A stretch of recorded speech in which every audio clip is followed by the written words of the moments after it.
On pense rarement à l'option école d'ingénieur quand on ne sait pas quoi faire au lycée. Pourtant, pas besoin d'être un as des maths ou d'avoir obtenu une mention très bien au bac pour intégrer de beaux cursus tournés vers l'avenir. Et on va te le prouver aujourd'hui. Quelle spécialité choisir au lycée? Comment faire sa place dans le milieu de l'ingénierie en tant que femme? Quelle différence entre un bachelor en ingénierie et un titre d'ingénieur? Ou encore, quels sont les chiffres clés de l'employabilité et des salaires en sortie d'études? Si tu es intéressé, je t'invite à rejoindre ma conversation avec Agnès Laville et Astrid Voitelier, respectivement présidente et déléguée générale du concours Puissance Alpha. Alors bonne écoute.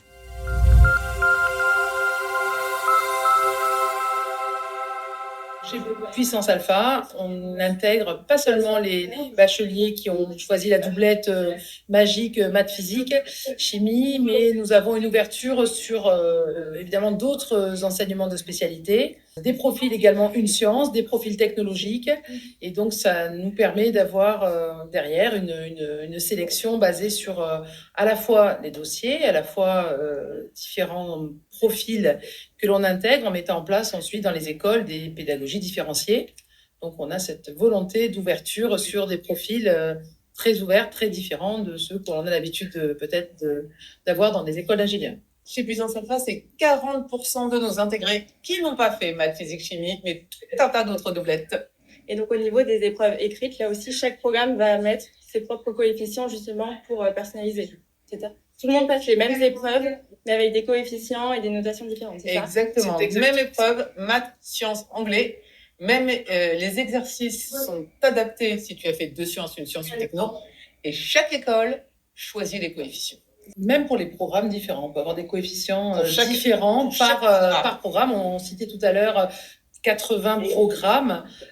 Chaque programme nécessite d'avoir peut-être une meilleure compétence en mathématiques, en physique, en informatique ou en technologie. Donc on va, en fonction du profil et du programme, recueillir finalement des compétences spécifiques pour chaque étudiant qui correspondent aux spécificités du programme en question. Donc on a pas mal parlé de la personnalisation et maintenant on va parler un petit peu des filles. Dans la conférence, vous l'avez pas mal évoqué, notamment 27% de filles. Quel message vous leur passeriez pour qu'elles tentent, elles aussi, le concours? Osez. Surtout, ne vous bridez pas.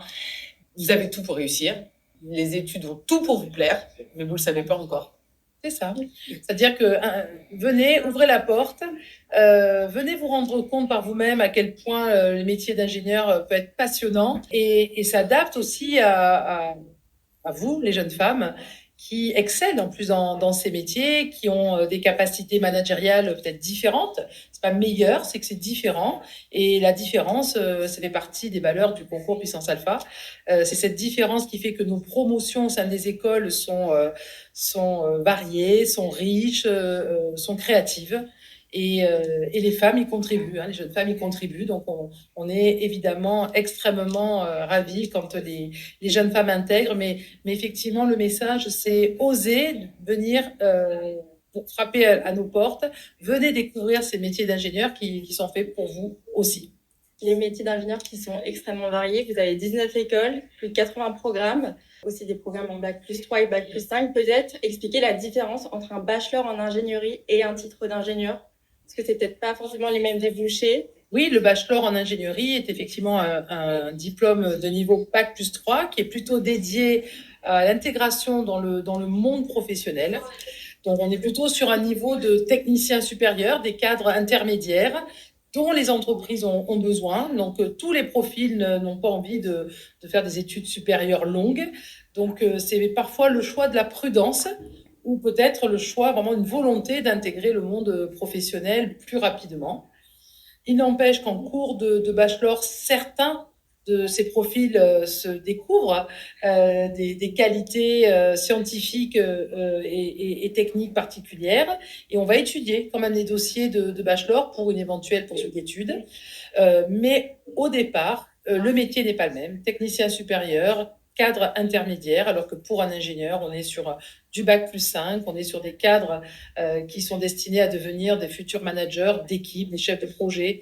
Là aussi, le métier d'ingénieur, au-delà du domaine métier, l'agronomie, le BTP, le numérique, il est constitué de centaines, voire de milliers de métiers différents, du chef de projet en passant par le manager, à l'expert pointu en cybersécurité ou en agronomie. Donc on est là aussi sur une variété de programmes qui permettent à ces jeunes d'accéder à des centaines de métiers différents, mais aussi passionnants les uns que les autres. Donc, pendant le parcours au sein de nos écoles, à travers une pédagogie différenciée et à travers une pédagogie par projet, les jeunes vont découvrir finalement l'ingénieur qu'ils veulent être demain. Voilà, l'ingénieur ou le technicien supérieur pour les bachelors qu'ils veulent être demain. Et pour des lycéens qui, par exemple, ne veulent pas s'engager dans un programme en 5 ans, ils peuvent commencer par un bachelor et s'ils se révèlent un petit peu dans leur domaine, ils peuvent faire la passerelle pour avoir après un titre d'ingénieur. Un bachelor, c'est fait à la base pour des élèves qui veulent faire 3 ans, qui veulent rentrer dans le marché du travail, qui sont plus pratico-pratiques et qui ont vraiment cette envie-là. Si au bout de ces 3 ans, en effet, ils ont évolué dans leurs envies professionnelles, il existe en France, à travers des concours parallèles, la possibilité d'intégrer des cycles d'ingénieurs et de devenir un ingénieur. C'est tout à fait possible. C'est pas le but premier. C'est vraiment, faut bien comprendre qu'on ne fait pas un bachelor pour ensuite arriver dans une école d'ingénieur.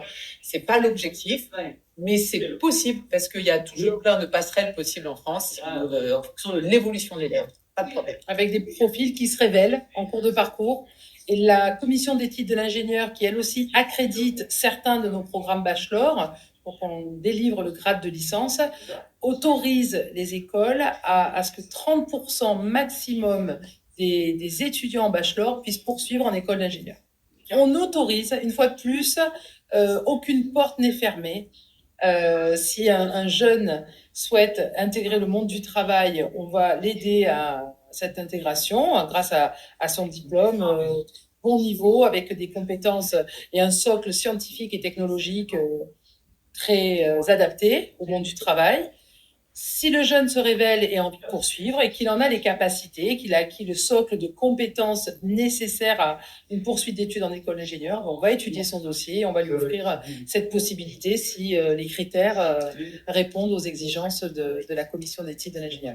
Et j'avais envie de finir un petit peu sur la carrière, les évolutions de carrière possibles, l'embauche et l'ouverture aussi à l'international. Parce qu'il y a forcément, pour avoir un titre d'ingénieur, une expérience à l'étranger. Bien sûr. Au niveau de la reconnaissance. 100% de nos jeunes ont un parcours à l'international. C'est une obligation de la commission d'éthique de l'ingénieur. J'en parle beaucoup, mais ça fait partie aussi des valeurs du concours que d'avoir des diplômes d'ingénieur. Et il y a une seule façon en France de devenir ingénieur, quand même, c'est d'avoir un diplôme reconnu par la commission d'éthique de l'ingénieur. Ça, il faut pas se méprendre.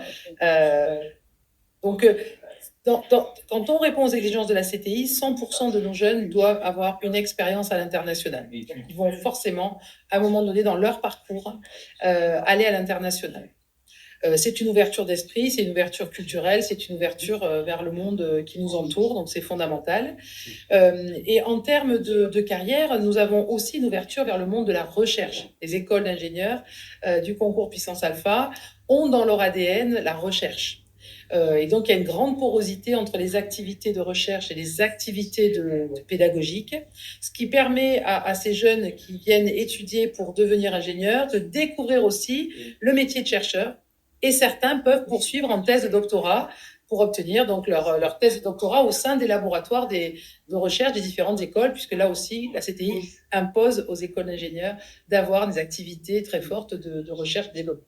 Moi, je terminerai sur 3 chiffres qui sont les chiffres issus de la CDFI, des chiffres nationaux, qui ne dépendent pas de nous. 96%, c'est le taux d'embauche en moins de 4 mois pour des diplômés ingénieurs. Plus de 41 000, c'est le salaire moyen à la sortie. Plus de 45 000 après 2 ans. Et plus de 2000 créations d'entreprises à la sortie.